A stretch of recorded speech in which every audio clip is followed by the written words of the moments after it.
السلام علیکم ورحمۃ اللہ وبرکاتہ۔ محترم ناظرین و سامعین، آج پھر آپ کی مجلس میں ہم ایک اہم مسئلے کو لے کر کے حاضر ہیں۔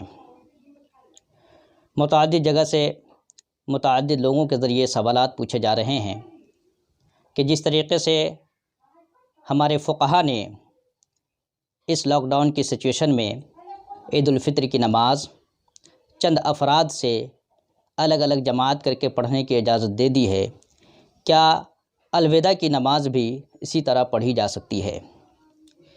یہاں پہ ایک نقطہ یہ یاد رکھے کہ مذہب اسلام میں نماز جمعہ اور عیدین کی نماز یہ شعائر اسلام سے ہے۔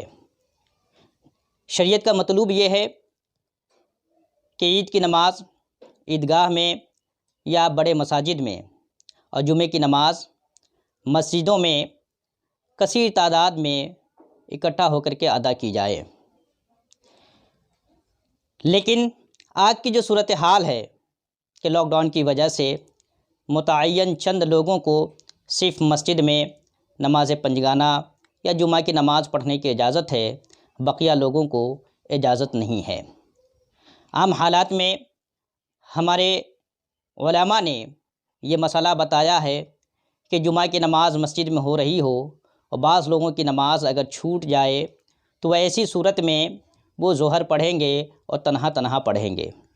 آج جب کہ صرف چند لوگوں کو جانے کی اجازت ہے، بقیہ لوگوں کو مسجد میں جانے کی اجازت ہی نہیں ہے، ایسی صورت میں وہ کیا کریں؟ تو یاد رکھیں، عید کی نماز پڑھنے کی جو ہمارے فقہا نے الگ الگ جماعتوں میں چند لوگ مل کر کے اجازت دی ہے، اس کی وجہ یہ ہے کہ عید کی نماز کا کوئی بدل نہیں ہے، جبکہ جمعہ کی نماز کا بدل ظہر موجود ہے۔ اس لیے اگر مسجد میں جمعہ کی نماز ادا نہیں کر سکتے تو اب اس کے علاوہ گھروں پر بھی جمعہ کی نماز نہیں پڑھ سکتے۔ ہاں، جمعہ کا بدل ہے ظہر کی نماز، ظہر کی نماز ہی پڑھیں گے۔ یہاں عام حالات میں ہمارے فقہا نے یہ بتایا ہے کہ جمعہ کے دن اگر چند لوگوں کی جمعہ کی نماز چھوٹ جائے تو وہ تنہا نماز پڑھیں گے، ظہر کی نماز جماعت سے نہیں پڑھیں گے، کیونکہ یہ مکروہ تحریمی ہے۔ لیکن آج کی جو صورتحال ہے وہ یہ ہے کہ چند لوگ کے علاوہ مسجد میں سب لوگ جا نہیں سکتے، اس لیے اضطراری صورت میں ہمارے فقہا نے یہ اجازت دی ہے کہ جن لوگوں کی جمعہ کی نماز چھوٹ جائے وہ ظہر کی نماز اپنے گھروں پہ پڑھیں گے، چاہے تو تنہا پڑھیں، چاہے تو جماعت بھی کر سکتے ہیں، جماعت کے ساتھ بھی نماز پڑھ سکتے ہیں۔ اب سامنے الوداع جمعہ کا مسئلہ کھڑا ہے۔ مسلمان جذباتی ہیں، وہ چاہ رہے ہیں کہ کثیر تعداد میں مسجد میں حاضر ہوں اور الوداع کی نماز ادا کریں۔ دیکھیں، خدا کے لیے ایسا نہ کریں کہ مسجد میں بھیڑ اکٹھا کریں۔ اس وقت ہمیں اپنی جان بھی بچانی ہے، اپنا مذہب بھی بچانا ہے، اور دشمن ہمارے پیچھے پڑے ہوئے ہیں، وہ تو یہی چاہ رہے ہیں کہ الوداع کے نام پہ یا عید کی نماز کے نام پہ ہم بھیڑ اکٹھا کریں اور پھر اس کو لے کر کے ایک بڑا واویلا مچے، مسلمانوں کو اور اسلام کو بدنام کیا جائے۔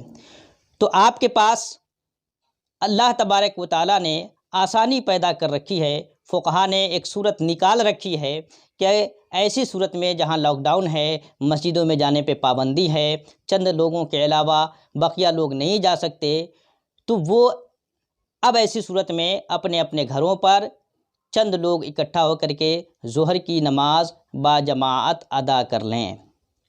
الوداع کے لیے مسجد میں بھیڑ نہ لگائیں، چونکہ بوجہ مجبوری آپ مسجد نہیں جا رہے ہیں، اس لیے اللہ تبارک و تعالیٰ کی رحمت سے یہی امید ہے کہ اللہ تبارک و تعالیٰ مسجد کی حاضری اور الوداع نماز کے جمعہ کے ثواب سے آپ کو محروم نہیں رکھے گا، اس کا ثواب انشاءاللہ وہ آپ لوگوں کو ضرور عطا فرمائے گا۔ اس لیے اپنے اپنے گھروں پر ظہر کی نماز با جماعت ادا کر لیں اور مسجد میں نہ جائیں۔ ہاں، ہمارے فقہا نے یہ شرط بتائی ہے کہ جمعہ کے لیے کم سے کم 3 یا 4 مقتدی کا ہونا ضروری ہے امام کے علاوہ۔